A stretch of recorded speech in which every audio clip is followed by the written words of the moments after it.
बहिन बिना राखी बहिन बिना राखी के बंध तोर माई के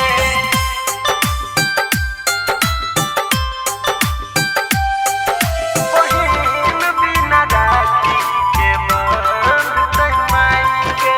mix by Balaji studio Delhi. अखिया में लार भरल सुना छै कलाई गे बहिन बिना राखी के बांध तोर माई गे बहिन बिना राखी के बांध तोर माई गे।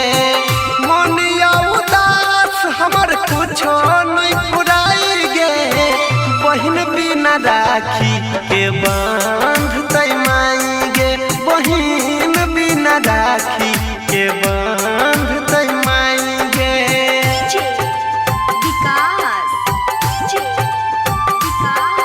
बहिन बिना राखी के बंध तोर माई के के बंध तोर माई के। सुना सुना लगई छै अंगना अपन दलान गे किया ऐसन किस्मत बनल कै भगवान गे।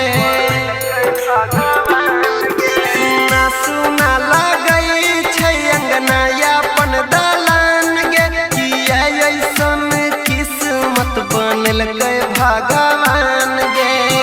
हे माथा पटिका के देतै सुन लगाई गे बहिन बिना राखी के बांध तोर माई गे बहिन बिना राखी के बांध तोर माई गे।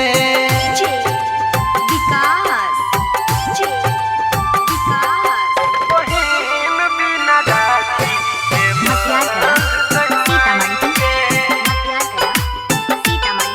के बंध तोर माई के। राखी के डोर नहीं तो कमजोर रही जाइते भैया भैया कही के हमरा के बोलाइते हमरा के बोलाइते। राखी के डोर नहीं तो कमजोर रही जाइते भैया भैया कही के हमरा के बोलाइते। सोनी अनिल कौन करत उपाय गे बहिन बिना राखी